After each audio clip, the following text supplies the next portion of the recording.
সম্মানিত দর্শক, নেক্সাস টেলিভিশনের নিয়মিত সরাসরি আয়োজন চলমানে আপনাদের স্বাগত জানাই। আমি মাসুদ ইমরান মান্নু।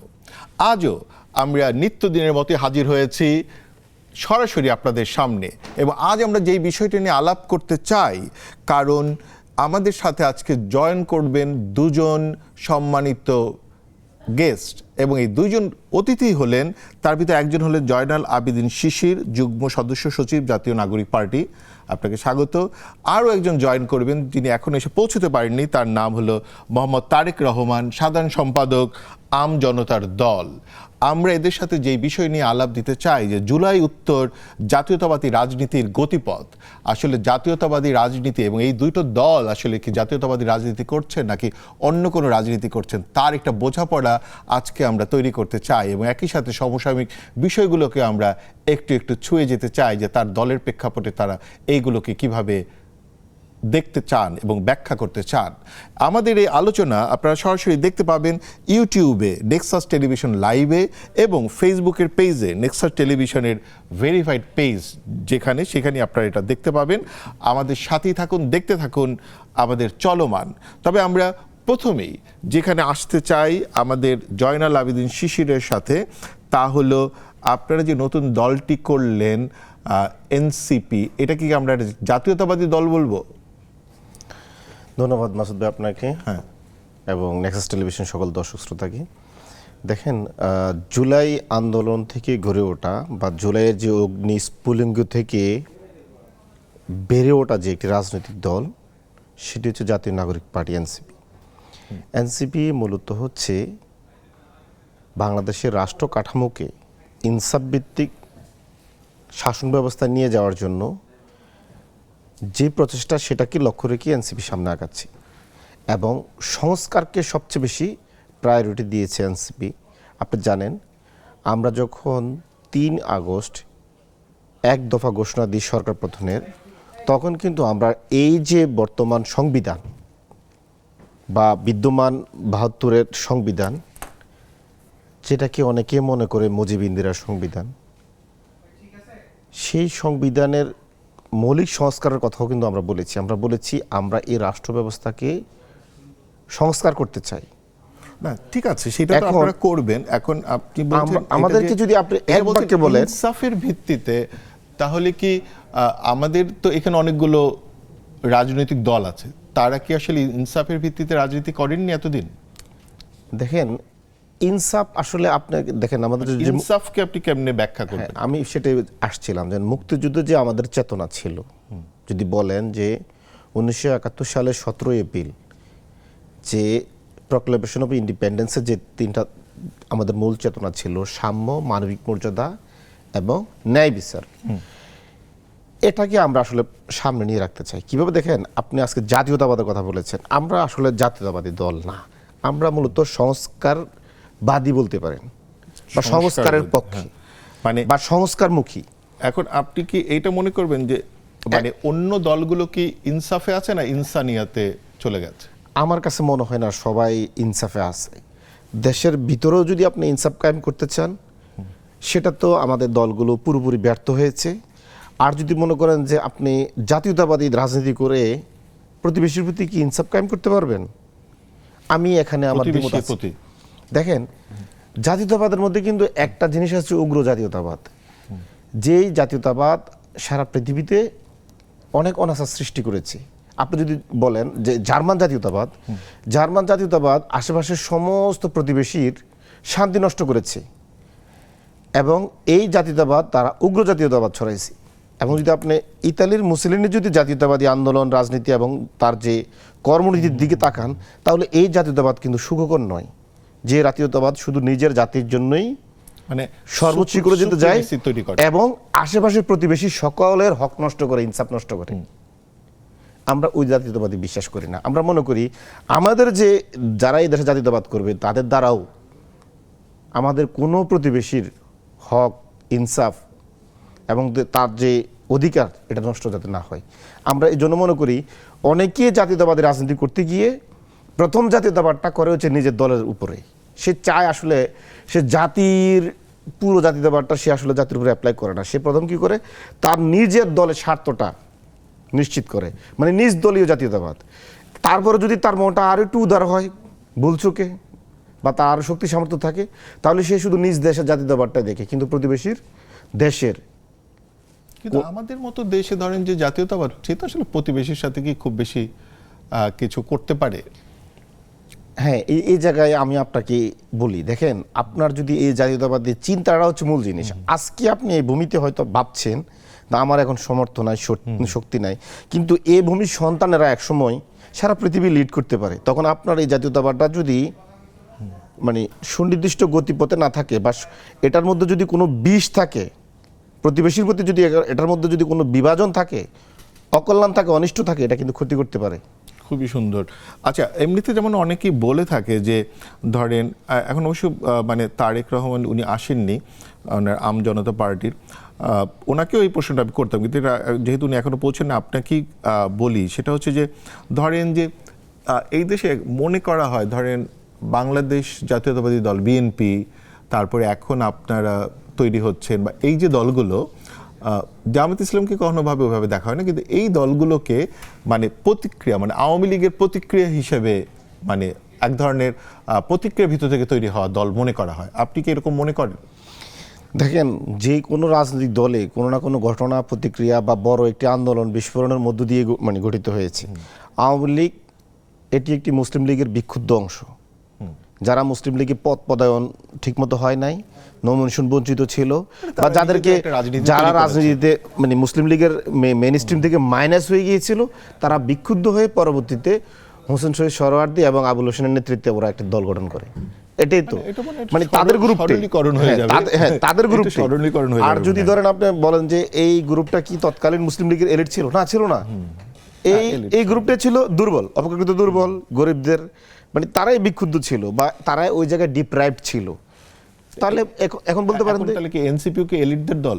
না, আমরা তো বঞ্চিতদের দল, এবং আমরা বঞ্চিতদের দল বিধেই তো আমরা। কিন্তু এলিটদের দল আমরা কেন বলি? যেমন মুসলিম লীগ বা ইসেদের তো ওখানে ফ্যামিলিগতভাবে এলিটিজম একটা ব্যাপার ছিল, মানে ফ্যামিলিগুলোই এক একজন যে নেতারা এসছেন সব বড় বড় ফ্যামিলি থেকে। না, আমি সেটাই বলছিলাম আপনাকে। দেখেন, মুসলিম লীগের নেতাদের যদি আপনি পোশাক আশাকও যদি দেখেন, বেশিরভাগই তারা তো ছিল জমিদারি ফ্যামিলি বা খানদানি ফ্যামিলি।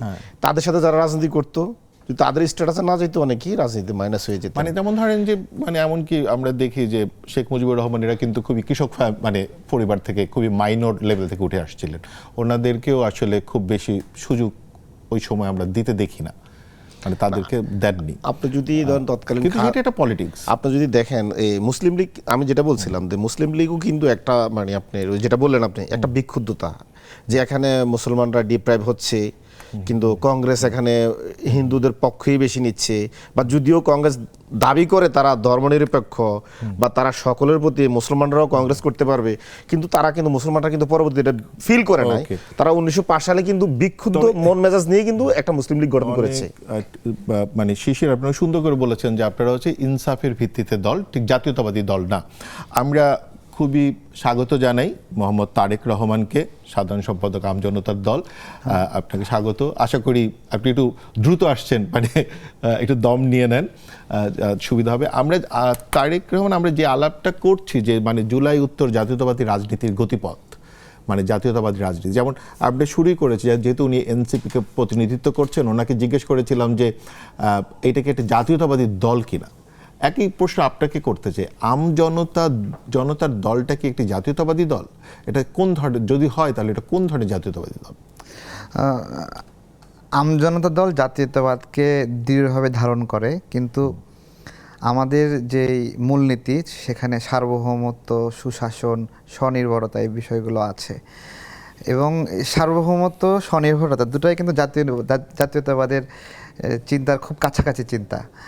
যে কোনো দেশ যদি স্বনির্ভর হয় তাহলে কারো কাছে হাঁটু গেড়ে বসতে হয় না, চাইতে হয় না কিছু, এবং অলরেডি তো ধরেন এরকম দল, বড় বড় দল তো আছে, তাহলে যদি কেউ জিজ্ঞেস করে, একদমই আমার খুবই সহজ প্রশ্ন, সেটা হচ্ছে মানে জাতীয়তাবাদী দল, বিএনপি বাংলাদেশ জাতীয়তাবাদী দল, আওয়ামী লীগ একটি জাতীয়তাবাদী দল, তো এই দলগুলো থাকার পরে তাহলে আমজনতার দল এখানে ভিন্ন কোথায়?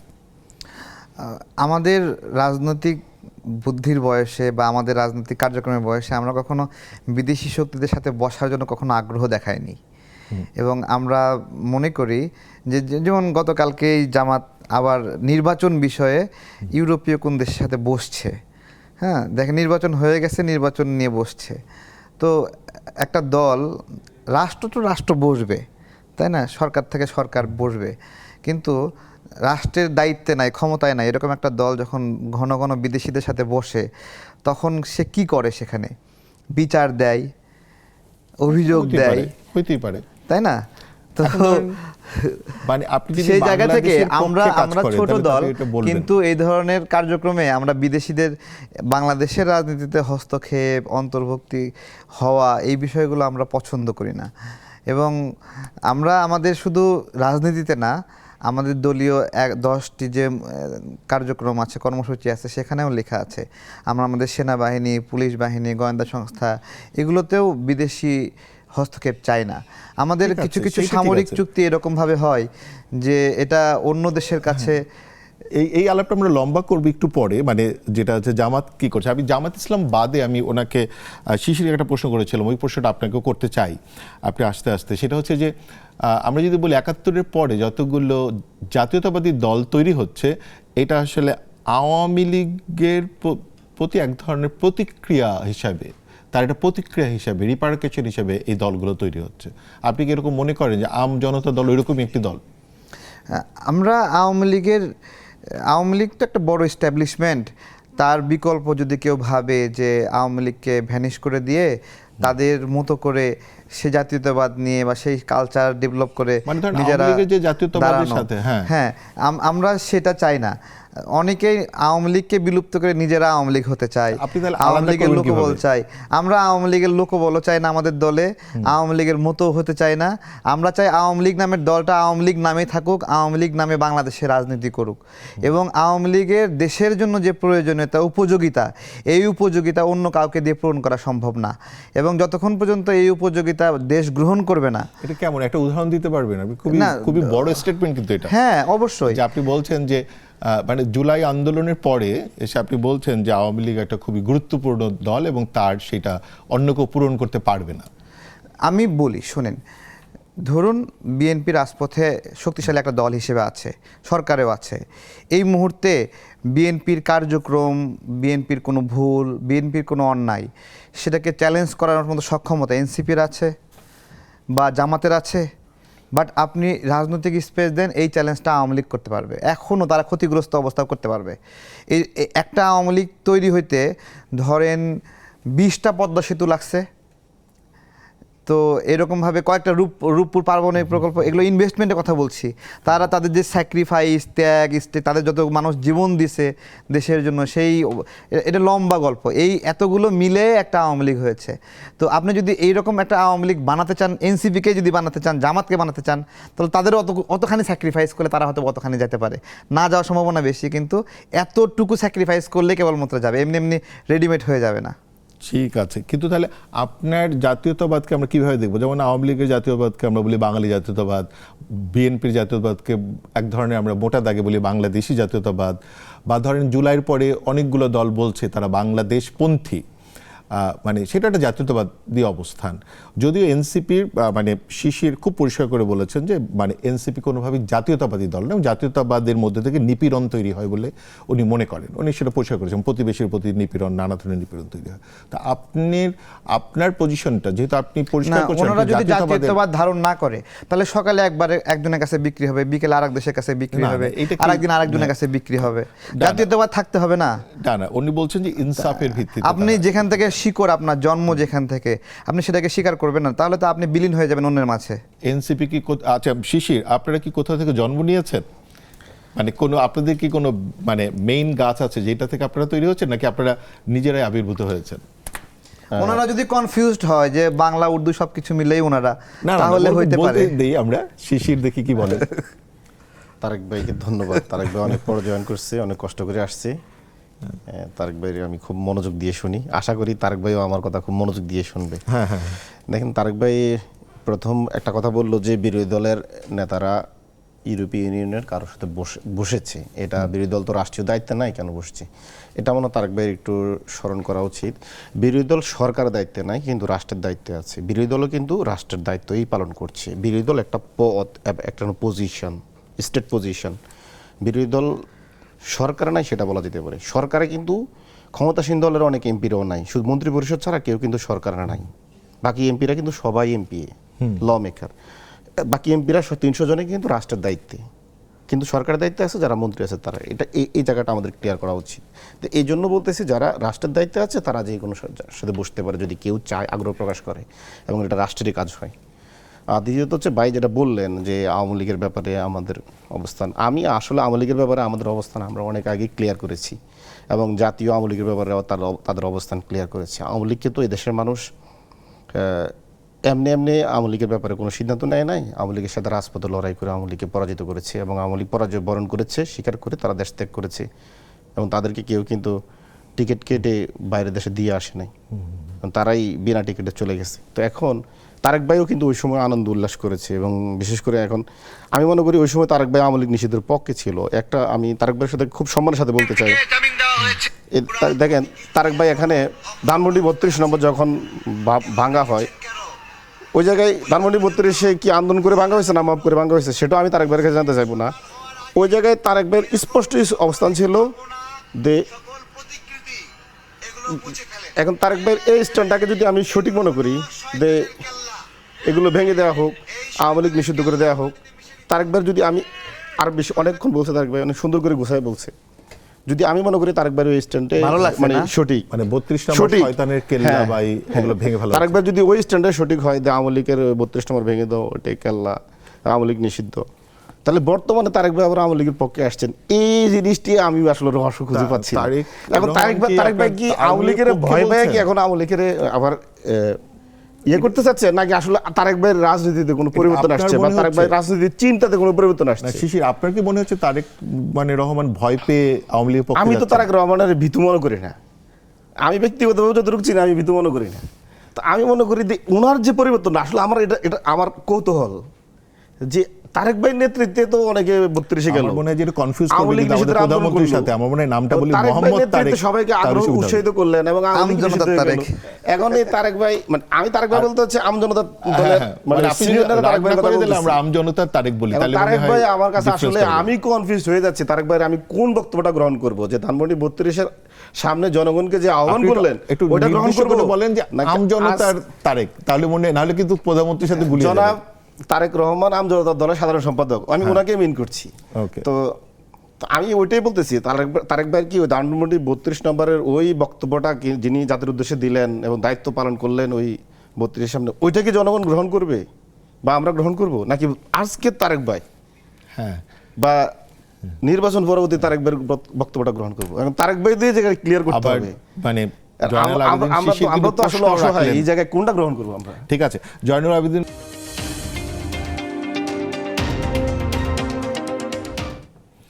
ফিরে এলাম আবার চলমানে।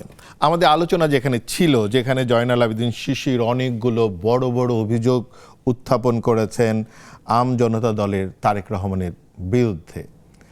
একটা হচ্ছে উনি 32 নম্বরের সামনে কি বলেছেন, 2 নম্বর হচ্ছে উনি আওয়ামী লীগকে অসম্ভব ভয় পাচ্ছেন। এই দুটো প্রশ্নের উত্তর আমরা জানতে চাই। জিজ্ঞাসা করছেন আমি আওয়ামী লীগকে ভয় পাচ্ছি কিনা? হ্যাঁ, আর 32 নম্বরের সামনে আপনি শয়তানের কেল্লা বলেছেন যে। জি, অনেক ধন্যবাদ। জুলাই গণ অভ্যুত্থানে যখন গণ অভ্যুত্থানটা শেষ হলো, এনসিপি অথবা জামাত শিবির আমাদের রাজনৈতিক কার্যক্রম অনেকটা অস্বীকার করেছিল যে আমরা কি করছি না করছি, এরকম একটা বিষয়। আমাদের জুলাইয়ের ভয়ঙ্কর রূপ আমরা ওখানে দেখেছি, যে রাজনৈতিকভাবে এখানে যারা সত্যিকার অর্থেই জুলাইয়ে লড়াই করেছিল তাদেরকে পুরোপুরি সাইড করে, এই জন্য যে তাদেরকে তারা চ্যালেঞ্জ মনে করে, তাদেরকে বাধা মনে করে, আমাদের কথা বলছি, আমাদেরকে বাধা চ্যালেঞ্জ এসব মনে করে পুরা জুলাইয়ে একটা বৈরী এনভায়রনমেন্ট। এবং এরকমভাবে সরাসরি প্রস্তাব আসে যে এনসিপির সাথে যুক্ত হলে রাজনৈতিকভাবে সরকারের সঙ্গে, ডক্টর ইউনূসের সঙ্গে যে সম্পর্ক সেটা হবে, না হলে হবে না। এমনও হয়েছে যে ত্রাণ কার্যক্রমের সময়ে আমরা রান্না করছি, প্রায় 11 দিন ধরে রান্না করছি, প্রতিদিন 15,000 করে। শেষে চাল শেষ হয়ে গেছে, আমরা সরকারের কাছে আবেদন করেছি, সরাসরি উপদেষ্টারা বলেছে তুমি এনসিপিতে যোগ দাও, তোমাকে চাল পাঠিয়ে দিচ্ছি। এই রকম জায়গা থেকে বৈরী একটা পরিবেশ ছিল, জুলাইয়ের কথা বলছি। তো এই জায়গা থেকে আমাদের মনে হয়েছে যে এই জুলাইটা আমরা যেই সাম্য অথবা বৈষম্যহীনতার জন্য লড়াই করেছি বলি, সেই জায়গা থেকে এটা তারপরে ইফতারেও খাইয়েছে। হ্যাঁ, আমরা এটা করি, আমাদের এটা পুরনো ঐতিহ্য। যে কোনো বিপদ আপদে আমাদের সব কিছু সহায় সম্বল দিয়ে আমরা মানুষের জন্য লাফিয়ে পড়ি। আমাদের যে টিমটা, এবং আমাদের টিমে অনেক বাবুর্চিও আছে। তো এবার আসি, তো এখন যেটা হয়, যখন আমরা আওয়ামী লীগের প্রতি হওয়া অন্যায় নিয়ে কথা বলি, তখন তারা আমাদের ওই পূর্বের ভিডিওগুলো দেখায়। কোন ভিডিওটা দেখায়? যে আমি তো শেখ হাসিনাকে আবু সাইদের লাশের পাশে বসাতে চেয়েছিলাম, ওই একটা ভিডিও দেখায়। হেলিকপ্টার থেকে গুলি করছে, তা আমার একটা থ্রেট ছিল যে আপনারা যদি হেলিকপ্টার থেকে গুলি করা বন্ধ না করেন, তাহলে আমরা যদি কাউকে ধরতে পারি আপনাদের, তাকে কিন্তু আমরা আটকায় রাখবো। সো তখন কীভাবে ব্যালেন্স করবেন আপনারা দেখেন, সরাসরি হেলিকপ্টার থেকে গুলি বন্ধ হয়েছে আমার এই ঘোষণাতে। ওই সময় আপনার হলো আন্দোলন করা সহজ, কিন্তু সোশ্যাল মিডিয়ায় নিচ থেকে কোনো একটা হুমকি, কোনো একটা আহ্বান জানানো অনেক টাফ ছিল। যখন আন্দোলনটা বন্ধ করে দিল, এই যে আমাদের ভাইয়েরা আছে, আন্দোলন তো বন্ধ করে দিছিল সরকারের বুদ্ধি শুই না, তো তখন আন্দোলনটা চালায় যাওয়ার ঘোষণাটা কে দিয়েছে? কারা দিয়েছে? আমরা দিয়েছি। তো জুলাইয়ের পরে এগুলো স্বীকার করতো না, কিন্তু যখন আমরা আবার বলি না যে আওয়ামী লীগের প্রতিও ন্যায় বিচার হোক, তখন তারা ওই ভিডিওগুলো দেখায় যে তুমি না এরকম বলছিলে আওয়ামী লীগের বিরুদ্ধে, অথচ এর আগে স্বীকারও করে নাই কিন্তু যে আমরা এই আন্দোলনে ছিলাম কি না, এরকমও স্বীকারও করে নাই। তো ধানমন্ডি 32 বিষয়ে জুলাই গণ অভ্যুত্থানের পরে আমি তো জেল থেকে 5 তারিখে বের হলাম, এবং আমি যেদিন 5 তারিখে তো বের হলাম, 4 তারিখ এবং 5 তারিখ সকালে PWতে আমার নামে 10 দিনের রিমান্ডের একটা আসে, ঠিক আছে। এবং এর আগে তো দফায় দফায়, মানে আমি কিন্তু জুলাই গণ অভ্যুত্থানে আমার কোনো মানে ওকালতনামা তো স্বাক্ষর করতে দেয়নি আমাকে। সবার নামে ওকালতনামা আসতেছে, আমি বলতে আমার কেন আসে না, আসে না এরকমভাবে ওকালতনামা আসে না, শেষ পর্যন্ত ওকালতনামা আসেইনি। এবং আমাকে কোর্টে ফেস করা হয়নি, বিচারকের সামনে ফেসও করা হয়নি, জাস্ট মানে ডাইরেক্ট কেরানীগঞ্জে রেখে দিয়েছে। তখন বুঝতে পারছিলাম যে আমাকে তারা আনডকুমেন্টেড একটা আসামি হিসেবে রাখছে। আনডকুমেন্টেড রাখতে চাই কেন আমি জানি না।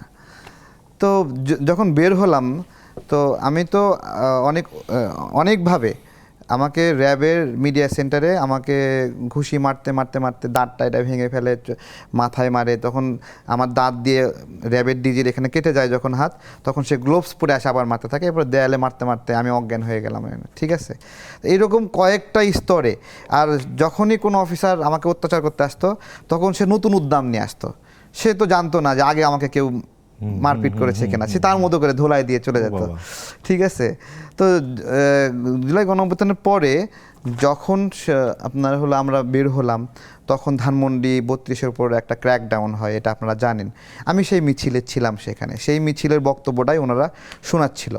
এতদিন কিন্তু আমরা এই আন্দোলনের পার্ট, জুলাইয়ের পার্ট, এটা স্বীকারও করতো না। এবং সংস্কার কমিশনে যে আমরা অংশ নিতাম, সেইখানে আমাদেরকে 3 বার সেখান থেকে বের করে দিয়েছে, 3 বার বের করে দিয়েছে। এবং ডক্টর ইউনূস সহ আমি সমন্বয় থেকে বলছিলাম যে নির্বাচন কবে। ইউনূস স্যারের বাসায় যখন মিটিং হতো, ঠিক আছে, প্রথমবার একই জিজ্ঞাসা করছি, দ্বিতীয়বার একই জিজ্ঞাসা করছি, তৃতীয়বার, 3 বারে একই উত্তর ছিল যে আমরা তো এক সরকার থেকে ক্ষমতা নিয়ে আর এক সরকারকে দেওয়ার জন্য আসি নাই, অর্থাৎ গণতান্ত্রিক কোনো সরকারকে ক্ষমতা দেওয়ার জন্য তারা আসে নাই, তারা তাদের মতো করে চালাবে। এই প্রশ্নটা বারবার করার কারণে এর পরবর্তীতে ডক্টর ইউনূসের বাসায় ঢোকা বন্ধই করে দিল আমার, ঠিক আছে। এবং এটা একটা খুব গুরুত্বপূর্ণ কথা উত্থাপন করেছেন, এটা বাইরেও প্রচুর আলাপ হয়, সোশ্যাল মিডিয়াতে আলাপ হয়। এমনকি এই জুলাই আন্দোলনে ধরেন প্রাইভেট বিশ্ববিদ্যালয়ের শিক্ষার্থীরা, মানে যাদের একটা বড় গুরুত্বপূর্ণ ভূমিকা ছিল, যেটা ধরেন আমার নিজেরও দেখা। এখন কথা হচ্ছে যে জয়নুল আবেদিন শিশির, যেমন ধরেন বলা হয় যে আওয়ামী লীগ যেভাবে ৭১কে নিজের করে নিয়েছে, একার সম্পত্তি, এনসিপি জুলাইকে একার সম্পত্তি করে ফেলেছে। আচ্ছা, আমার বলা শেষ মানে হয়নি তো। তারেক রহমানের কথার একটু ভিতর পরে থেকে বলুন। এটা উত্থাপিত হচ্ছে। আপনি আরেকটু, আমি এই প্রশ্নটা একটু নিয়ে তারপর আবার আসতেছি। না, ধানমন্ডি 32 বিষয় শেষ করি ছোট করে। ঠিক আছে, শেষ করুন। হ্যাঁ, তো ধানমন্ডি 32-এ তো আমরা ওখানে ছিলাম অবশ্যই। আমরা এইটা আমি যে ছিলাম এটা বলার একটা সাহসের বিষয়। সবাই কেউ বলবে না, এখন পর্যন্ত কেউ বলেছে, অনেক মানুষ ছিল, তারাও ছিল, বলছে, বলার হিম্মত নাই। আমি বলছি, এবং আমি মনে করি যে আমাদের উপর যত অত্যাচারী হোক, আমরা যত নির্যাতনের শিকারী হই, আমরা যত রিমান্ডি খাটি, এবং আমাদের ওপর শেখ হাসিনা যত রাগ এবং ক্ষোভই থাকুক, এবং তার পাল্টা ধানমন্ডি 32 ভেঙেছে আমরা, এটা ঠিক হয়নি। এটা আমি বলি, আমার অনেক আগের স্টেটমেন্ট আছে। আমি একবারে শুরুতেই এই ঘটনার পরেই এবং তার পরবর্তীতে আরও 2 বার ধানমন্ডি 32 ভেঙেছে। আমি সেই সময় সোশ্যাল মিডিয়ায় আমি বলেছি যে তোমরা যেটা করছো এটা ঠিক না, আমরাও এটা ভুল করেছি, এবং দেশে কোনো সরকার আছে বলে ওই সময় মনে হচ্ছিল না। 32 নম্বর কি ভাঙা মানে কি হচ্ছে, এটা কি ঘৃণার রাজনীতি করা নাকি? না না, ঘৃণার রাজনীতি বলতে আমরা তো এখন বলছি না যে এটা আমার ঠিক হয়নি, আমার খারাপ লাগে এটা, ঠিক আছে, কিন্তু আমার উপর যারা অত্যাচার করছে তারা কিন্তু কখনো ফিল করে না যে আমার উপর অত্যাচার করেও তারা ঠিক করেনি। তারা তো কোনো স্টেটমেন্ট দেয়নি যে তারেক ভাই আপনার উপর অনেক অত্যাচার হয়েছে। না না, কিন্তু ধরেন আপনার এটা খুবই সুন্দর, মানে আপনার এই পজিশনটা কিন্তু খুবই সুন্দর যে ধরেন আপনি বলছেন যে হয় কি মানুষ দ্বারা অন্যায় হতে পারে, কিন্তু অন্যায়কে স্বীকার করা যে না আমি ভুল করেছি। ওই সময় আমরা খুবই ফিউরিয়াস ছিলাম, রাজনৈতিকভাবে ভুল হতেই পারে। অত্যাচার আমার শরীরে জায়গায় জায়গায় ক্ষত দাগ, অত্যাচারের দাগ, পিঠে ঘা হয়ে গেছে সামগ্রিকভাবে। আমরা তো এই সময় ফিউরিয়াস ছিলাম যে এত ক্ষতি, সেই ক্ষতি মানুষ রাগান্বিত অবস্থায় কি না করে, মানুষ ক্ষতিগ্রস্ত অবস্থায়। আমি যে প্রশ্নটা রাখলাম, মানে তারেকের যে প্রশ্নটা উনি উত্থাপন করেছেন যে জুলাইকে একার করে নেয়া, আওয়ামী লীগ যেভাবে 71-কে একার করে নিয়েছে, এনসিপি জুলাইকে একার করে নিয়েছে। আর 2 নম্বর হচ্ছে যে আসলে মানে 32 নম্বর ভাঙা নিয়ে যেটা হচ্ছে আসলে মানে রাজনীতিতে ঘৃণার চাষ করার যে রাজনীতি, এনসিপিকে এটা করতে চায় কিনা। দেখেন, প্রথম হতে যেটা বললেন যে এনসিপি জুলাইকে একার করে নেয়া, এই কথাটি সঠিক নয়। এনসিপি জুলাইকে একার করে নিতে চায় না, এনসিপি জুলাইকে আপন করে নিতে চায়, এটা সঠিক। এনসিপি চায় জুলাইটা সবাই আপন করে নোক, সবগুলো রাজনৈতিক দল আপন করে নোক, এবং আওয়ামী লীগও ক্ষমা চাক।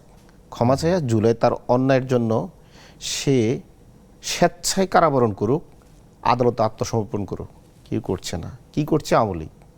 আওয়ামী লীগ বলছে কোনো শহীদের কবর রাখবে না। আওয়ামী লীগ ক্ষমতা হারানোর পরেও কেরানীগঞ্জে একজন শহীদের কবর ভেঙে ফেলছে, সে হচ্ছে আওয়ামী লীগ। এই জন্য আমরা আওয়ামী লীগের শাস্তি চাই, এবং বিচারের মধ্য দিয়ে এই দেশের জনগণ আওয়ামী লীগের ব্যাপারে সিদ্ধান্ত নিয়ে নেবে। দেখেন, তারেক ভাই অনেক কিছু বললো, আমি আওয়ামী লীগের ব্যাপারে শুধু বলি, আওয়ামী লীগের রাজনীতি তো পরের হিসাব। আমরা বারবার আওয়ামী লীগের বিচার না করে আমরা আওয়ামী লীগকে ছেড়ে দিচ্ছি, যার কারণে আওয়ামী লীগ ফেরাউন একবার হয়, আবার সুযোগ পেলে আরেকটা ফেরাউন হয়ে যায়। দেখেন, 1971 থেকে, মানে যদি বলুন করে শেখ মুজিবের দায়িত্ব গ্রহণ থেকে 15 আগস্ট পর্যন্ত আওয়ামী লীগ বিরোধী দলের রাজনৈতিক কর্মীদের উপরে যে হত্যা করেছে, সিরাজ শিকদারের যে হত্যা করেছে, এর জন্য কি আওয়ামী লীগের কোনো দলীয়ভাবে মানে বিচার করা হয়েছে, বা আওয়ামী লীগের কোনো নেতার কি বিচার করা হয়েছে? এগুলো তো এখনো সংসদের রেকর্ডেড। আওয়ামী লীগ সিরাজ শিকদারকে হত্যা করেছে, 30,000 বিরোধী রাজনৈতিক দল কর্মীকে হত্যা করেছে, বেগম জিয়া সংসদে বলেছেন। এবং 74-এর দুর্ভিক্ষে 15 লাখ লোক আওয়ামী লীগের লুটপাট এবং অব্যবস্থাপনার কারণে না খেয়ে মারা গেছে। এই 15 লাখ লোকের না খেয়ে মারা যাওয়ার দায়ও কিন্তু আওয়ামী লীগকে নিতে হবে। আমরা তো আওয়ামী লীগের ওই বিচারটা করি নাই। এখন আসেন, এই যে জুলাই আন্দোলনের আগেও তো 7,000 বিরোধী দলের নেতাকর্মীকে আওয়ামী লীগ খুন করেছে, বিএনপি জামাতের, এবং বিএনপি জামাত এই ব্যাপারে একমত, আমাদের 7,000 রাজনৈতিক কর্মী খুন হয়েছে আওয়ামী লীগের হাতে। এই বিচারটাও আমরা এখনো করি নাই। জুলাইতে আওয়ামী লীগ 1400 ডকুমেন্টেড 1400 আমাদের জুলাই সন্তানদেরকে খুন করেছে, বিমান হামলা করে আমাদেরকে হত্যা করেছে। আমরা এখনো আওয়ামী লীগের বিচার করি নাই। আমরা আওয়ামী লীগকে বারবার এইভাবে আমরা ছাড় দিয়ে দিচ্ছি, আওয়ামী লীগের বিচার করতেছি না। এখন বিচার প্রক্রিয়া তো চলছে, দেখেন, এই যে জিয়া রহমান চাইলে তো আওয়ামী লীগের বিচারটা করতে পারতেন, উনি করেন নাই। উনি 1979 সালে আওয়ামী লীগকে পুনর্বাসন করেছেন, উনি বাকশালের নেতাদেরকে আবার সংসদে ঢুকাইছেন। এটা উনি কেন করলেন? আমরা তো 15 আগস্টে সেনা জনতা মানে 15 আগস্টে আওয়ামী লীগকে মানে একটা চূড়ান্ত সিদ্ধান্ত দিয়ে দিয়েছেন, ওনাকে তো দায়িত্ব দেওয়া হয় না আওয়ামী লীগকে আবার পুনর্বাসন করা এবং এবং এই পুনর্বাসন করার কারণে আওয়ামী লীগ 28 অক্টোবর ঘটাইছেন, বাংলাদেশে একটা 111 চাপিয়ে দিয়েছেন। আওয়ামী লীগ জুলাই ঘটাইছেন। যদি আওয়ামী লীগের যদি আমরা জিয়াউর রহমান সাহেব, আমি ওনার প্রতি শ্রদ্ধা রেখে বলি, যদি 1979 সালে উনি এই ভুল রাজনৈতিক সিদ্ধান্ত না নিতেন তাহলে এই কাজটা করতো না। বিএনপি দেখায় বহুদলীয় গণতন্ত্র। বহুদলীয় গণতন্ত্র কাদের জন্য? যারা রাজনীতি করে, রাজনৈতিক দল তাদের জন্য। আওয়ামী লীগ তো নিজে রাজনীতি করে না। সে 1974 সালে নিজের রাজনৈতিক দল বিলুপ্ত করে দিছে এবং সে মনে করে আওয়ামী লীগের দরকার নাই, আমি বাকশাল থাকবো। তাহলে আপনি যে রাজনীতি নিজেকে রাজনৈতিক দল মনে করে না, নিজের দলটা বিলুপ্ত করে দেয়, আপনি কেন 1979 সালে ওদেরকে নির্বাচনে নিয়ে আসলেন? যার কারণে আমাদের উপর জুলাই ঘটে গেল। এটা অনেক বড় প্রশ্ন আপনি করেছেন, কিন্তু একই সাথে এবার আমি আরেকটু আপনার কথা- একটা ছোট তারেক ব্রেক নিয়ে আবার ফ্রি। আমরা একটা ছোট্ট ব্রেক নেই, মানে আমরা হচ্ছে ফিরে আসব, কারণ জয়নাল আবেদিন শিশির আবারও কতগুলো প্রশ্ন উত্থাপন করেছেন। একটা হচ্ছে আওয়ামী লীগের বিচার নিয়ে। আমরা এই বিষয়টা নিয়ে আমরা ফিরে আসব, কিন্তু তার আগে নিচ্ছি ছোট্ট একটা বিরতি। আমাদের সাথেই থাকুন, দেখতে থাকুন চলমান।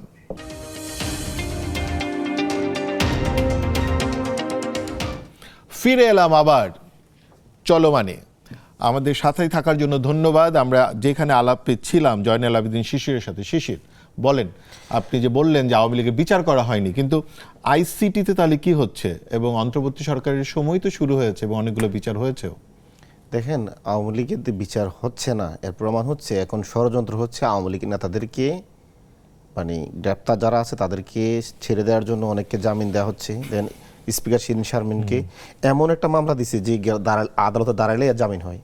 হ্যাঁ, এরকম আমরা দিয়েছি এখন কেন? এটাই তো আমরা বলছি, এই যে আওয়ামী লীগকে ছেড়ে দেওয়া হচ্ছে, এখন শুনতেছি শেখ হাসিনাকেও নাকি পুনর্বাসন করবে, করে একটা হাউস অ্যারেস্টের একটা নাটক করবে, নাটক করে আওয়ামী লীগ নেতাদেরকে আবার ঢাকায় নিয়ে আসবে। আস্তে আস্তে আওয়ামী লীগে যারা গ্রেপ্তার আছে তাদেরকে জামিন দিয়ে দিবে, দেশ ত্যাগের মানে করা যাবে না এই শর্তে জামিন দিবে। বহু নাটক চলতেছে ভিতরে ভিতরে, সরকারি নাটকের পার্ট, এবং সরকার ভারতের সাথে আতাত করে এই নাটকগুলো করছে দেশের জনগণের সাথে এবং জুলাইয়ের সাথে। দেখেন, আপনারাও তো সরকারের আমরা সরকারের পার্ট না, আমরা রাষ্ট্রের পার্ট। আমরা রাষ্ট্রের দায়িত্ব পালন করছি। আমাদের 6 জন এমপি ল মেকার, তারা রাষ্ট্রের দায়িত্ব পালন করছে। তো এখন আমরা যেটা বলছিলাম, উনি আমাদের সহালোচক এবং বিএনপির পক্ষ থেকেও বলে, বারবার বলে, যখন তোমরা অ্যারেস্ট হয়ে গেছিলা তখন এই আন্দোলনটা কে চালাই নিয়েছে? আমরাই তো আন্দোলনটা চালাই নিয়েছি। তো এখন আমি বিএনপি এবং বিএনপির সমমনার দলগুলো 63 দল, এবং যখন 14 সালে ছিল বিএনপির 20 দল, 18 দল ছিল, পরে 20 দল। দেখেন, ওনাদের কাছে আমার কিছু প্রশ্ন আছে। না, সংসদে কিন্তু ওনাদের কাছে আমার ছোট কিছু কথা বলেছেন, খেয়াল করেছেন? উনি বলেছেন যে কেউ 5 মিনিটে গোল দিয়ে ভেবেছে আমরাই সেরা খেলোয়াড়। এই প্রশ্নের উত্তরটা এখানে থাকবে। দেখেন, বিএনপি এবং বিএনপির সমমনার দলদেরকে আমরা বলতে চাই, 63 দলকে বলতে চাই, আপনারা 2024 সালে আমি এবং দামি ইলেকশনের আগে অসহযোগ আন্দোলনের ঘোষণা দিয়েছিলেন লন্ডন থেকে জনাব তারেক রহমান সাহেব। ওই আন্দোলন আপনারা 63 দলও সফল করতে পারেননি, ভালোভাবে নামেন নাই, এবং আন্দোলন ব্যর্থ হয়েছে, এটা আপনারা স্বীকার করেন। ওই আন্দোলন কিন্তু এখনো প্রত্যাহার করা হয় নাই এবং 63 দলের আন্দোলন এখনো চলে। এবার আসেন, আমি বলতেছি 2014 সালে আগের আলাপটা থাকতে চাই, আওয়ামী লীগের যে বিচারের আমি দেখেন 2014 সালে যখন একতরফা ইলেকশন করা হয়, 154টা বিনা ভোটার এমপি হয়, আওয়ামী লীগ করে, তখন কিন্তু বিএনপি 20 দলীয় জোটের নেতৃত্বে অনির্দিষ্টকালের অবরোধ দিয়েছিল, যে অবরোধ এখনো প্রত্যাহার করা হয় নাই।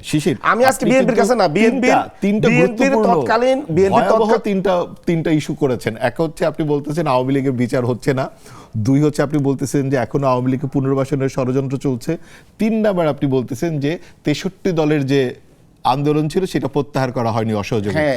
আমরা তাহলে এইখানে একটু আমার মনে হয়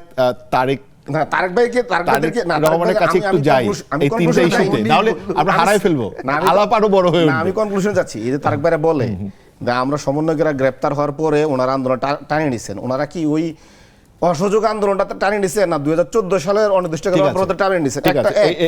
আমার কথা হচ্ছে এখন আমরা আবার আসবো আপনার কাছে, এই সেন্টেন্সটা শেষ করি। আমি বর্তমান বিএনপি কে তো আর আমরা বললে আর এই অসহযোগ আন্দোলন প্রত্যাহার করবে না, বা 14 সালে অসহযোগ আন্দোলন প্রত্যাহার করবে না। তৎকালীন বিএনপির সাথে জামাত একসাথে ছিল, জামাত তো এখন সংসদের বিরোধী দল। জামাতের মনে হওয়া উচিত এখন 2014 সালে যে অনির্দিষ্টকালের অবরোধ অন্তপক্ষে বিএনপির পক্ষ নিয়ে হইলো, জামাত আজকে এই আন্দোলনটা প্রত্যাহার করা উচিত। এবং তাহলে আপনারাও জয়েন করবেন, আপনারা তো মানে সহযোগী সংগঠন না, দেশের জনগণ জামাতের সাথে। তারেক, আমরা তো পরিষ্কারই করলাম যে 3টা বিষয় উনি উত্থাপন করেছেন, তিনটা বিষয় আপনার মতামত জানতে চাই। একটা হচ্ছে আওয়ামী লীগের বিচার বিএনপি যতবার সুযোগ পেয়েছে করে নাই, এখনো করছে না। আর আইসিটি মন্ত্রণালয় যে বিচার হচ্ছে সেটাকে খুব বেশি গুরুত্বের সাথে শিশির দেখছেন না। 2 নাম্বার হচ্ছে আওয়ামী লীগকে পুনর্বাসনের জন্য একটি ষড়যন্ত্র হচ্ছে। আর 3 নাম্বার হচ্ছে যে তার 63 দলের যে অসহযোগ আন্দোলন, যে আন্দোলনকে সে মনে করে জামাতের এখন আবারও করা উচিত, যেহেতু এটা প্রত্যাহার করা হয়নি। এই তিনটা বিষয় না, ওই সময় তো জামাত উত্থাপন আর করে। বিএনপি একসাথে ছিল 14 সালে। বলেন বিএনপি তারেক। যদি এখন প্রত্যাহার না করে অন্তপক্ষে জামাত বিএনপির পক্ষ হয়ে প্রত্যাহার করে বলতে পারে আনুষ্ঠানিকভাবে, ঠিক আছে, দেখি যে আন্দোলনটা প্রত্যাহার করলাম।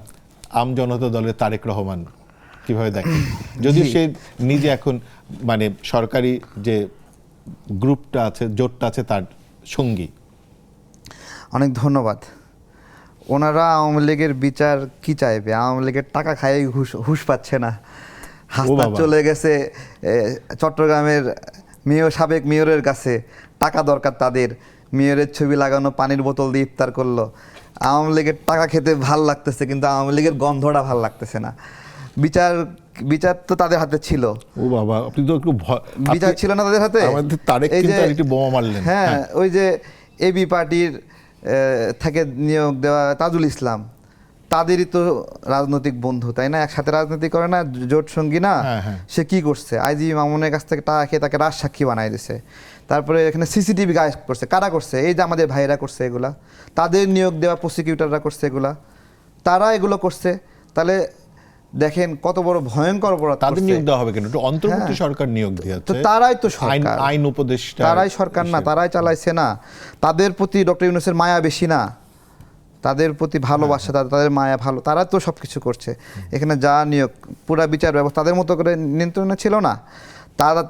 তাদের নিয়ন্ত্রণে যদি না থাকতো, তাহলে ডক্টর ইউনূস কেন আওয়ামী লীগ নিষিদ্ধের প্রোগ্রামে তাদেরকে ঠান্ডা পানির বাতাস দিল বলেন? তাই না? তাদের পক্ষে তো ছিল, সেই জন্য তো দিচ্ছে।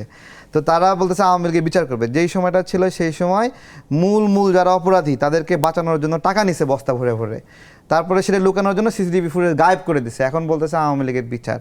আওয়ামী লীগের বিচার যদি চাই, হাসনাত আবদুল্লাহ তার প্রথম রাজনৈতিক প্রোগ্রামই ছিল একটা শ্রমিক লীগের নেতার বাসায়, প্রথম রাজনৈতিক প্রোগ্রাম। এগুলো মুখ দেখাবে কিভাবে বলেন? এগুলো এখন আবার বলতেছে যে লীগ টিগ যা আছে সব চলে আসেন, কোনো সমস্যা নাই আমাদের সাথে। এখন লীগ কোনো সমস্যা না তাদের সাথে। কি বলতেছে যে লীগের যারা অপরাধ করেন বা এরকম বিভিন্ন কথা বলতেছে। না, রাজনৈতিক দল দেখেন। চেঞ্জ করতে পারে না? হ্যাঁ, চেঞ্জ করতে তো পারেই, চেঞ্জ তো করতে পারে। এখন লীগের একটা লোককে তার দলে গেলে সে ফেরেস্তা হয়ে যাচ্ছে, তাই তো? তো এখন কিন্তু সে তার নিজের রাজনৈতিক পরিচয় নিয়ে রাজনীতি করতে পারবে না। হ্যাঁ, তাদের কাছে লীগ এত খারাপ লাগতেছে। এখন তারা যাদের সাথে রাজনীতি করতেছে তারা কারা? সেই রাজাকার, আল বদর, আল শামস, যুদ্ধাপরাধী, গণহত্যাকারী, ধর্ষণকারী। তাকেই জিজ্ঞাসা করছি, তারা কি লীগের চেয়েও কম অপরাধী? বা লীগ কি তাদের চেয়ে কম অপরাধী? ওকে, মানে তারা যে যার সঙ্গে রাজনীতি করে উত্থাপন করলেন, সেই রাজনৈতিক দলের মতোই কি লীগ ধর্ষক? সেই রাজনৈতিক দলের মতোই কি লীগ গণহত্যাকারী? জিজ্ঞাসা করছি, কোন মুখে রাজনীতি করে এইভাবে? এই দেশে তরুণ সমাজের একটা অংশ কি করেছে? যুদ্ধাপরাধীদের সাথে বন্ধুত্ব করেছে। কেন? ভোটে জিততে হবে, এই তো উদ্দেশ্য নাকি? তারা তো বলে আদর্শিক মিল নাই, কি ভোটের মিল। সংসদে যেতে হলে রাজাকারদের হাত ধরে সংসদে যেতে হবে। তারা যে লীগের দুর্গন্ধ খুঁজতেছে, লীগ তো দুর্গন্ধই, কিন্তু তারা যেটা নিয়ে রাজনীতি করতেছে ওটা তো পুরো সেপটিক ট্যাঙ্ক, দুর্গন্ধের আস্তানা ওইটা। এটাকে কিভাবে কাটাবে?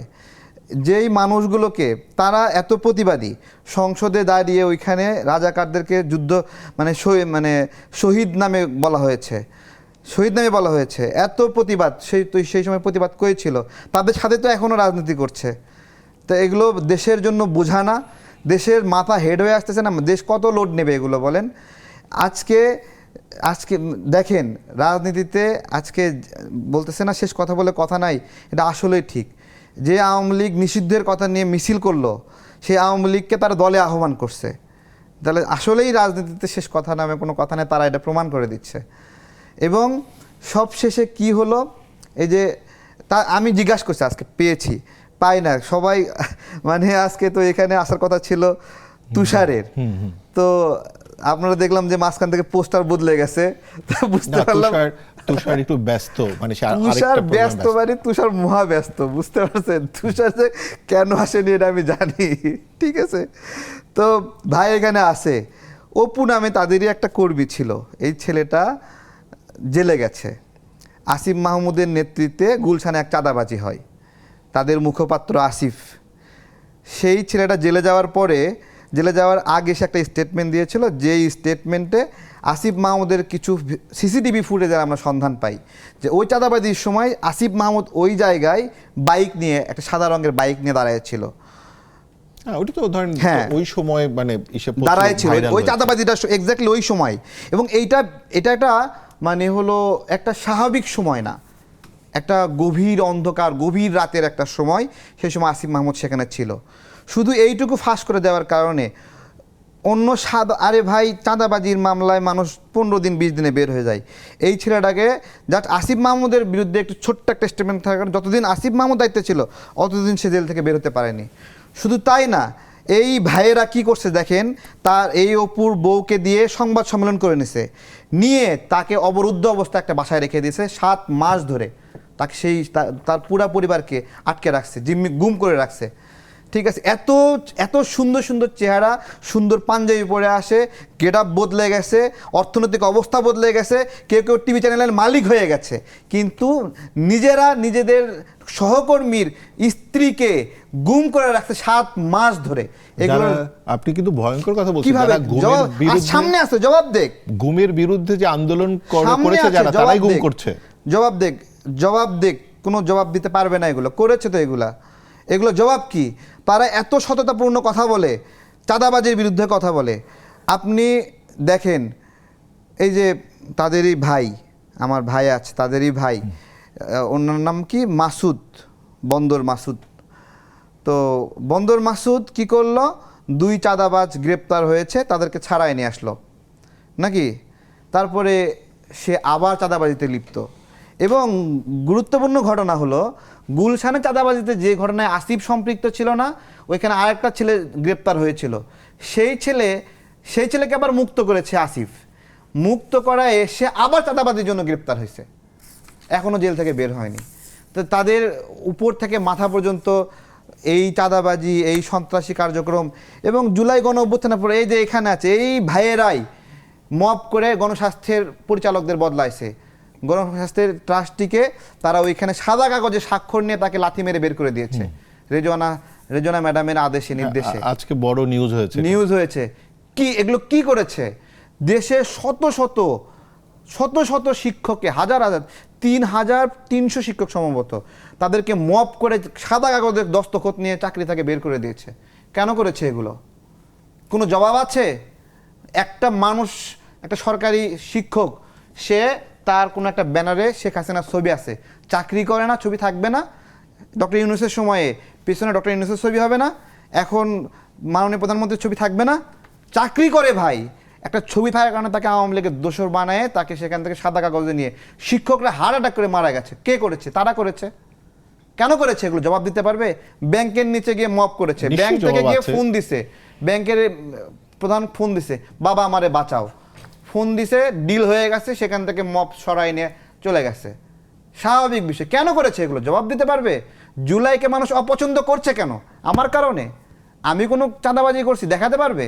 আমার বিরুদ্ধে আম জাম কাঁঠাল বহু কিছু তারা বলে, আমি আওয়ামী লীগের দোষর হয়ে গেছি, একবার বলে বিএনপির দোষর হয়ে গেছি। একটা চুরির হিসাব দেখাক, একটা সন্ত্রাসী কার্যক্রমের হিসাব দেখাক। আমরা যখন লড়াইয়ের সময় লড়াই করেছি, লড়াইটাকে পবিত্রতা নিয়ে লড়াই করেছি, এবং তাদের প্রত্যেকের পৃথক রাজনীতি ছিল, প্রত্যেকের পৃথক রাজনীতি ছিল, এবং সেই রাজনীতিটা তারা বাদ দিয়ে শুধুমাত্র অর্থনৈতিকভাবে লাভবান হওয়ার জন্য, বিভিন্ন টিভির মালিক হওয়ার জন্য, বিভিন্ন মিডিয়া দখল করার জন্য, এবং উনি নিজেও একটা মিডিয়া দখলের সঙ্গে সম্পৃক্ত, নিজেও পড়ে। তারপরে কি করলে, মিডিয়া তো দখল করে লাভ নাই, বেতন দিতে হবে, এবার বাবা দরকার নাই, বাবা আমার মাফ করে দাও, জনকণ্ঠ তোমরা লইয়া লাও, ঠিক আছে? এগুলো কিভাবে জবাব দেবে?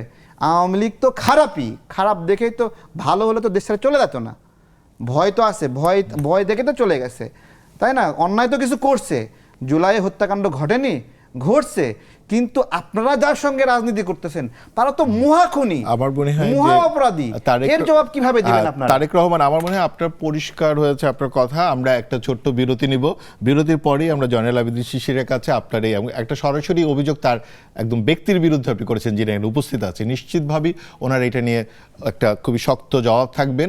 এই জবাবের কাছে আমরা ফিরে আসব, তার আগে নিচ্ছি ছোট্ট একটা বিরতি। আমাদের সাথেই থাকুন, দেখতে থাকুন চলমান।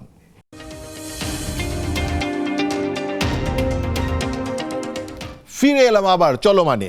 আমাদের আলোচনা যেখানে ছিল, আলোচনাটা বেশ গরম হয়ে গেছে এবং জয়নাল আবেদীন শিশির এখানে আছেন এবং তার বিরুদ্ধেই সরাসরি অভিযোগ করে বসেছেন আমাদের তারেক রহমান আমজনতা দলের। শিশির, আপনি তো জানেনই কি কি বলেছে। আমার মনে হয় প্রথম আপনার নিজের ব্যক্তিগত ব্যাখ্যাটা দিয়ে বাকিগুলো শুরু করেন। দেখেন, তারেক ভাই জানে, সব ঘটনায় জানে। যেমন জনকণ্ঠে যে আমি চাকরি করি এটাও উনি জানে, এর আগে কোথায় চাকরি করতাম সেটাও জানে। এবং ফেসিস্ট আমলে ওনারা যখন নিপীড়নের শিকার হতেন তখন কিন্তু আমি ওনাদের পক্ষে লিখতাম, ওনারা অ্যারেস্ট হয়েছেন এবং ডিবি অফিসে যাইতাম, তথ্য নিয়ে এসে নিউজ করতাম, প্লাস আরও অনেক সহযোগিতা করতাম। অস্বীকার করার সুযোগ নাই, করবে ওনার সাথে। একসাথেই রাজনীতি করেছেন। দেখেন, 5 আগস্টের আগেও কিন্তু আমি সাংবাদিকতা করেছি এবং আমি 5 আগস্টের পরও সাংবাদিকতা করেছি এবং আমি পড়াশুনো করেছি সাংবাদিকতা বিভাগে। আমার সাংবাদিকতা কেরিয়ার মোটামুটি ভালোই, আর 10 বছর ধরে আমি মাঠে সাংবাদিকতা করি। 5 আগস্টের পরে আমি হাউস চেঞ্জ করেছি, আমি জনকণ্ঠে শ্রম আইন অনুসারে আমি এখানে অ্যাডভাইজার পদে চাকরি করছি, চাকরি একদম চাকরি। এখন ওই প্রতিষ্ঠানে আরও 300 মানুষ চাকরি করে। আপনি যেভাবে শ্রম আইন অনুসারে নেক্সাস টেলিভিশনে চাকরি করেন, এখন আপনি যদি নেক্সাস টেলিভিশনে চাকরি করেন, যদি আপনার নামে আপনি যদি এটার মালিক না হন এবং আপনার কোনো শেয়ার হোল্ডারও না থাকেন, বোর্ড অফ ডিরেক্টরও না থাকেন, আপনাকে কি কেউ মালিক বলবে? না, তা তো বলবে না। তাহলে আপনি কি চাকরি করে কি এটা দখল করে ফেলছেন? আর দখল কি আপনি মুখে বললে হয়? আপনি তো কাগজ কলমে কি কারো থেকে সই নিয়ে নিয়েছেন? তো আমি তারেক ভাইরে বলবো, তারেক ভাই না, পুরো আওয়ামী লীগের পুরো প্রোপাগান্ডা সেলকে বলবো, দক্ষিণ এশিয়া যত বড় আওয়ামী লীগের প্রোপাগান্ডা লোকরা আছে বা দক্ষিণ এশিয়া যত বড় প্রোপাগান্ডার লোকরা আছে তাদেরকে চ্যালেঞ্জ করে বলবো, তারা প্রমাণ করুক আমি জনকণ্ঠের 1% শেয়ার দখল করে নিয়েছি, জনকণ্ঠের আমি মালিকানা নিয়েছি, বা জনকণ্ঠে আমার বেতন ছাড়া আমি 1 পয়সা বেশি নিয়েছি। বরং আমি বলতে পারবো জনকণ্ঠে আমি শ্রম দিচ্ছি, গাম দিচ্ছি, আমার 7 মাসের বেতন হয় না, পাচ্ছি না। আমার অনেক সহকর্মীরা আজকে 9 মাস, কারো 12 মাস স্যালারি পাচ্ছে না। যখন তারা আন্দোলন একটু স্যালারির জন্য আন্দোলন করে, তখন এই আওয়ামী লীগের প্রোপাগান্ডা যে মেশিনগুলো আছে তারা বলে দিই জনগণ দখল। এখন তো বন্ধ হয়ে গেছে। এখন দেখেন, আমি যদি এটা দখল করতাম, এটা বন্ধ আমি করব। আর আমি যদি দখল করি, এটা কি কারোভাবে সাধ্য আছে এটা গোপন করতে? আপনি তো ডিএফপিতে চাই এটা মালিকানা লিখে নিয়ে আসতে হবে, বা আপনি এখানে শেয়ার মার্কেটে আপনার যে অবস্থান আছে বা আপনার যে আইন আদালত আছে এগুলো তো স্পষ্ট। আপনি কি এখন কি এই ডিজিটাল যুগে কেউ কি মালিকানা দখল করে নিলে এটা কি লুকানোর সুযোগ আছে? এই অভিযোগটা ওনারা করবেন এবং ওনারা এগুলো বারবার করে আসতেছেন। ওনারা নিজেরাও জানেন এই যে অভিযোগ করেন এগুলো মিথ্যা, তারপরে করে আসতেছেন, করেন। তবে আমি এগুলো গায়ে নিই না, কারণ সত্য কারো কাছে মুখাপেক্ষি না, কারো ধারস্থ হয় না। এবং কেউ মিথ্যা বললে মানে সত্য ওইটাকে আবার মানে নিজে এগুলো প্রতিহত করে, এবং সুতরাং মিথ্যা যেটা সেটা পরাজিত হবে এবং হচ্ছে। তো উনি যে কথা বললেন, আমি মনে করি এগুলো হচ্ছে ওনার অভিযোগ করার জন্য অভিযোগ।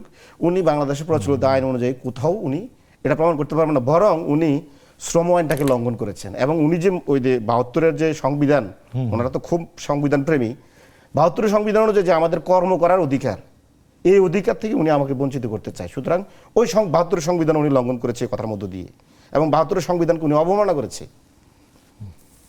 দ্বিতীয়ত হচ্ছে উনি বললেন আমরা মব করেছি সারা দেশে। দেখেন, 5 আগস্টের পরবর্তীতে বিএনপি অন্তর্কুন্দলে মব করে 200 নেতাকর্মী খুন হয়েছে, ওনাদের সহযোগী সংগঠন, বন্ধুপ্রতিম সংগঠন এবং ওনাদের জোটের সংগঠন। এই 200 মব মানে 200 নেতাকর্মী খুন হয়েছে মব করে। আর বাংলাদেশে বলেছেন গণস্বাস্থ্য, হ্যাঁ সেটাই বলতেছি আমি, বাংলাদেশে আর কোন রাজনৈতিক দলের কোন নেতাকর্মীরা কি খুন হয়েছে মব করে? খুন হয় না। 200 নেতা কর্মী কলেজে ছিঁড়ে ফেলছে। মপ করছে না এনসিপির ছেলেপেলে রেড কিসেন, এখন মনে আছে? দেখেন মনে আছে? শেষ করুন। রেড কিসেন আমি কিন্তু শেষ করুন, ভাই, শেষ দেখেন, করুন। না, শিশির- আমি মনে করি তারেক ভাই আমার কথা বলতে দিবে, কারণ আচ্ছা, আমার ঠিক কথার আছে। মধ্যে আমি একটা ঠিক আছে, ঠিক আছে। পিন ঠিক পতন আছে, নীরব ছিল। ঠিক আছে, শিশির বলেন। দেখেন রেড কিসেন এটা কিন্তু বিদেশি আমরা করি নাই। প্রতিষ্ঠান, এখন আসেন তার মান সম্মান কিভাবে নষ্ট করছে বাংলাদেশে, সেটার ভিতরে গিয়ে মপ করছে। তারেক ভাই, আপনি যদি ওই টেকনিকে যান, রেড- আমার কথা রেড বলতে দিবেন ক্রিসেন্টের না, কথা চালাই বাদ- করবেন, তাহলে মানে তো এখন হবে না, ভাই। এখন আপনি না, যেটা না। তুলেছেন সেটা নিয়ে ইচ্ছে বলুক, না, গণস্বাস্থ্য তারেক নিয়ে ভাই- বলুক। তারেক ভাই অনেক চালাক। আচ্ছা, উনি যখন আমাকে তো কথা এক বলে, মিনিট দিবেন, উনি তাই পুরো না? সময় বলবে, আর আমরা যখন কথা বলবো তারেক ভাই না, তখন না, এই জন্য disturb করবে। আপনাকে ইচ্ছা করে আপনাকে চালাকিটা একটু করে। টেকনিক্যালি বলতে হবে। হ্যাঁ, এখন তারেক ভাই ইচ্ছা করে আমার এখন কথা বলতে দিবে না, সাধারণত disturb আপনি করবে। তো সাংবাদিকতা না, করেছেন, অন্যের কথা শুনেছেন, কিন্তু এখন আপনি নিজে বলছেন। এখন দেখেন খলিলুর রহমান সম্বন্ধে, রেজওয়ানা সম্বন্ধে উনি কিছু বলে না। রেজওয়ানা যদি গণস্বাস্থ্য দখল করে, গণস্বাস্থ্য কোনো কিছু করে, রেজওয়ানার এখন বিচার করেন না কেন আপনারা? রেজওয়ানা তো আপনাদের লোক। রেজওয়ানা বলেছে আমরা একটা উগ্রবাদী দলকে ক্ষমতা আসতে দিই নাই। তার মানে কি আপনাদের পক্ষ করছে? আপনারা তো উগ্রবাদী না, কিন্তু 200 নেতা কর্মী খুন করে ফেলছেন, তারপর আপনারা উগ্র না, সহিংস না। আর যারা একজনও খুন করে না তারা উগ্রবাদী। ঠিক আছে, বুঝলাম। তো রেজওয়ানার বিচারটা কে করবে? সেটাই তো, কে এটা কি করবে? বিরোধী দল করবে না সরকারি দল করবে? এক। দ্বিতীয়ত হচ্ছে, ওনারা বলছেন যে উপদেষ্টারা মানে আমাদের পক্ষ নিয়েছে। ডক্টর মোহাম্মদ ইউনূস তো স্রেফ বিএনপির একটা মহাসচিবের দায়িত্ব পালন করেছে। আপনি যদি লন্ডন মিটিং দেখেন, খলিলুর রহমান এই লন্ডন মিটিং এর কারণে সে এই পোস্ট ভাগায় নিয়েছে যে বিএনপির পররাষ্ট্রমন্ত্রী হয়েছে। এটা তো ষড়যন্ত্র ছিল বাংলাদেশের বিরুদ্ধে। আচ্ছা, তাহলে এবং BNP আপনারা এত জায়গায় মপ করেন, ডক্টর ইউনূসের গ্রামীণ ব্যাংকে গিয়ে একটু মপ করেন, কারণ আপনাদের ডক্টর ইউনূস ঠকাইছে। এখন দেখছেন ডক্টর ইউনূস ঠকাইছে, আপনি কথা বলতে তাহলে দিতে গ্রামীণ হবে। ব্যাংকে গিয়ে একটা মপ করেন না, না, আপনারা। আপনার কথা বলতে দিতে হবে তো। আপনি ঠকাইছেন আপনাদের। আপনি তো এটা আবারও করতেছেন, আমার কথা সময় চলে বলছেন না। যাচ্ছে, সময় এই চলে চালাকিটা যাচ্ছে, করেন না। শিশির আপনার বলেন। কথা আমি না, দেখেন, বলেন, এখন বলেন, ডক্টর হ্যাঁ। ইউনূসে লন্ডন মিটিং এর পরে বাংলাদেশে কার্যত বিএনপির এটা দ্বিতীয় 111 ছিল, এবং তাই হয়েছে। খলিলুর রহমানরা ডক্টর ইউনূসরা মিলে এখানে কার্যত বিএনপির অ্যাসাইনমেন্ট পালন করেছে, এবং তাই হয়েছে। ডক্টর মোহাম্মদ ইউনূস, খলিলুর রহমান, রেজওয়ানা সবাই পুরস্কৃত হয়েছে। আমরা মনে করি এই তার মানে আপনার কথা আমরা খুব মনে করি পরিষ্কার যে ডক্টর মোহাম্মদ ইউনূস, অন্তর্বর্তীকালীন সরকার হচ্ছে একটি বড় মানে ষড়যন্ত্রের আমরা মনে করি doctor Mohammad Yunus London meeting এ পরাজয় বরণ করেছেন, এবং বিএনপির যে বর্তমান স্থানীয় শাখা প্রতিমন্ত্রী শাহে আলম, সে বলেছে লন্ডন মিটিং এর মধ্য দিয়ে তারেক রহমানের কাছে শিরোপানি দিয়ে গেছে ডক্টর মোহাম্মদ ইউনূস, বাধ্য হয়েছে শিরোপানি দিয়ে যেতে। বিএনপি তো স্বীকার করে লন্ডন মিটিং এর মধ্য দিয়ে আমাদের ক্ষমতা হস্তান্তর হয়ে গেছে। সংসদে বলে, অন ক্যামেরায়, আমরা তো বলি না, বিএনপি বলে লন্ডন মিটিং এ ক্ষমতা হস্তান্তর হয়ে গেছে, তারেক রহমানের কাছে শিরোপানি দিতে বাধ্য হয়েছে ডক্টর ইউনূস, বলে না বিএনপি? তার মানে কি লন্ডন মিটিং এ এখানে বাংলাদেশের রাজনীতি, নির্বাচন এগুলো ছিল আইওয়াশ। লন্ডন মিটিং এ এখানে সিদ্ধান্ত হয়ে গেছে, যার কারণে খলিলুর রহমান আজকে উপদেষ্টা হইতে পারে, এবং পুরো মিটিংটা আয়োজন করে খলিলুর রহমান। দ্বিতীয়ত হচ্ছে, আচ্ছা, এই যে ডক্টর মোহাম্মদ ইউনূসের বিএনপির মহাসচিব, আমাকে একটু বিএনপির আওয়ামী লীগের কাছ মহাসচিব, থেকে উনি একটা বলেছিল, আপনারা নাকি এনসিপি চলেনি আওয়ামী লীগের হ্যাঁ, টাকায়। আমি এদিকে এটা আসতেছিলাম। তারেক রহমান দেখেন, বলেছেন। বিএনপি যে ক্ষমতায় আসছে, ডক্টর মোহাম্মদ ইউনূস ছিল এখানে মানে আপনার মহাসচিবের দায়িত্ব পালন করেছে, আর ইসি ছিল বিএনপি দপ্তর সম্পাদকের ভূমিকায়। এটা আরো দিন বলবো। আর যেটা বলবো, আমরা আসলে আওয়ামী লীগ মানে করি। দেখেন, আমরা যারা বাংলাদেশে ফৌজদারি অপরাধ করে নাই, সংবিধান অনুযায়ী আমরা তো কাউকে বাধা দিতে পারি না। উনিও যদি কোনো সময় অপরাধ করে যদি ক্ষমা চায় যে আমি এই দলে আসতে চাই, বা এনসিপি না করুক অন্য, এনসিপি ওনার ব্যাপারে সিদ্ধান্ত হয়তো কঠোরভাবে নেবেন, যা উনি হয়তো চিন্তা করবেন, কিন্তু উনি যদি অন্য কোনো দলে চায়, উনি কি রাজনীতি করতে পারবেন না? যদি উনি ফৌজদারি অপরাধ না করে থাকেন, ওনার তো অধিকার আছে। আর যদি উনি ফৌজদারি অপরাধ করেন, তখন না আদালত দেখবে। দ্বিতীয়ত হচ্ছে, ওনারা যারা বিএনপি মনারা আছেন, বিএনপি মনার এ ধরনের আপনার আমজনতা দল, তারপর হচ্ছে গণসংহতি আন্দোলন, গণ অধিকার পরিষদ, আরও যা আছে ছোট ছোট দলগুলো, এই দলগুলো খুব বিপদে আছে। যখন ইন্ডিয়ার সাথে বিএনপির আঘাত হয়, তখন এই দলগুলো ইন্ডিয়ামুখী হয়ে যায়, আওয়ামী লীগমুখী হয়ে যায়। যখন আবার আঘাত নষ্ট হয়ে যায়, তখন আবার তারা দেশপ্রেমিক, তখন তারা আবার জুলাই প্রেমিক, তখন তারা আবার সংস্কারবাদী। তা দেখেন, এরা ইন্ডিয়ার সাথে আঘাতের আগ পর্যন্ত এরা আওয়ামী লীগের পক্ষে একটা কথা বলে নাই। ইন্ডিয়ার পরে এখন বলতেছে 32 ভাঙা মহাপরাধ। কারণ ওই যে ইরান যে কথা বলবে, হিজবুল্লাহ একই কথা বলবে, আপনার ওই লেবাননের হিজবুল্লাহ, এবং হচ্ছে আপনার ওই ইয়ামেনের হুতি, আর হচ্ছে এখানে সুযোগ দিন হামাস, এগুলো যেরকম ইরানের প্রক্সি আর বিএনপির প্রক্সি, গুলো সবগুলো একই রকম। ওনার জন্য আমার খুব মায়া হয়, বিএনপি কেন ওনাদেরকে এত কষ্ট দিচ্ছে? বারবার বিএনপি স্ট্যান্ড চেঞ্জ করার কারণে ওরা একবার আওয়ামী লীগ করা লাগে, একবার ইন্ডিয়া করা লাগে। ওনারা তো বিএনপিটা করতে চান, কিন্তু বিএনপি ওনাদেরকে বিএনপি করতে দিচ্ছে না। বিএনপি কথা খুবই পরিষ্কার হয়েছে, ব্যাখ্যা পরিষ্কার হয়েছে। আমরা এখন যাব তারেক রহমানের কাছে। তারেক রহমান, 30 সেকেন্ডের মধ্যে আপনি আপনার মতামতটা একটু দিবেন। 30 সেকেন্ড এটা ওনারে দিয়ে দেন না, মাঝখানে আপনি অনেকবার বলেছেন। বলেন। শুনেন, জনকণ্ঠ দখল নিয়ে বলতেছে 7 মাস বেতন নেয় না। ঠিক আছে, তাহলে দেখেন উনি জনকণ্ঠের মধ্যে কি মজা পাইছে, 7 মাস বেতন না পেয়ে উনি এটাকে কামড়ে ধরে পড়ে আছে। উনি কিন্তু জনকণ্ঠের স্থায়ী বা পূর্ণ স্টাফ না। ক্ষমতায় আছেন, আপনারা ভালো উনি কিন্তু পত্রিকা নিয়ে আসেন, পূর্ণ ওটা staff চাকরি না। করবো। বুঝতে পারছেন? না, আপনারা ভালো পত্রিকা উনি নিয়ে আসেন। শেষ করতে দেন। হ্যাঁ, এই ওনারা আপনি কিন্তু কথা বলে ওনার সময় নষ্ট করছে, উনি এখন জনকণ্ঠের আবার- ওনারা staff যদি না ভালো কিন্তু। পত্রিকা নিয়ে আসে, জনকণ্ঠে আমি উনি ওই নতুন পত্রিকায় আসছে, চাকরি করতে নতুন চাই, আমি এসে পেশাদার সাংবাদিক। বেতন নিচ্ছে না এবং ওখানে রয়েছে জনকণ্ঠের প্রতি তার কত মায়া। চিন্তা করতে পারেন যে এটা এখন বন্ধ হয়ে যাবে, খান আর কি খাইবেন বন্ধ হয়ে গেলে? এটাই আপনার বলার, আর কিছু বলতে না চান? না, বলার আছে। আর কি বলতে চান বলেন সেটা। আমি আর আরেকবার বলবো, তারেক ভাই, আর ভালো ব্যক্তিগত পত্রিকা আলাপ- বাড়িতে ব্যক্তিগত- এসে ব্যক্তিগত- বলে আসেন। ব্যক্তিগত আক্রমণ না, আপনারা আপনি ক্ষমতায় অন্য আছেন, কিছু- আপনারা এবার আসেন। ব্যক্তিগত না, উনি আপনি- বলছে মানে আমি যে বলছি ধানমন্ডি 32 ভাঙা ঠিক হয়নি, ওনার কাছে প্রশ্ন, আপনারা যে আপনার দলের লোকেরা যে ধানমন্ডি 32 ভাঙতে গেছিল, আপনারা কি মনে করেন তারা ঠিক করছে? কোনটা? আমাদের দলের লোক না, সারা বাংলাদেশের মানুষের যে সিদ্ধান্ত নিয়েছে এনসিপি তাদের সাথে এই আমাদের কাছে সময় নাই না, কিন্তু না, আপনারা কি আমরা- সমর্থন করেন সেটাকে? আমরা মনে করি সারা বাংলাদেশের যে না, না, সিদ্ধান্ত নেবে এখন বলেন, এনসিপি প্রত্যেকটা আপনারা বিষয়ে সমর্থন ধানমন্ডি করতে পারে। তারেক রহমান, 32 ভাঙতে আমরা গেছেন, মনে হয় আপনারা যে- ঠিক করছেন? এনসিপি এই- বাংলাদেশের জনগণ যে সিদ্ধান্ত নেবে আপনারা এনসিপি বলেন, yes না এই বলেন, শিশির ঠিক আছে এবং কি? তারেক- বাংলাদেশের জনগণ এনসিপি এই শোনেন, শোনেন, না, না, শিশির এবং আপনারা তারেক, আপনারা আমরা আপনারা প্রয়োজন আপনারা বোধে- পাশ কাটছে। না, কেন? প্রয়োজন বোধে আমরা না, আরেকটা প্রোগ্রাম করব। জনগণের সিদ্ধান্ত কৌশল এনসিপি সিদ্ধান্ত অবলম্বন করছে। করছে। আগে আমার কথা শোনেন। বাংলাদেশের জনগণ এই দুজনে অবলম্বন করছে। বাংলাদেশের শিশির জনগণ এবং সিদ্ধান্ত তারেক। নেবে এনসিপি একই সিদ্ধান্ত কৌশল নেবে। অবলম্বন করছে এখন, এই দেখছেন? শিশির এবং তারেক দুজনে একটু দেখেন, শোনেন, পাশ কাটায় আমরা যাচ্ছে। প্রয়োজন বোধে আরেকটা প্রোগ্রাম করব আপনাদের দুজনকে সাথে পাশ নিয়ে, কাটায় যাচ্ছে। কিন্তু আজকে আমাদের হাতে আর সময় নেই, আমরা এখানেই শেষ করব। আমাদের সাথে থাকার জন্য সম্মানিত দর্শক, আপনাদের অনেক অনেক ধন্যবাদ। আমাদের সাথেই থাকুন এবং দেখতে থাকুন চলমান।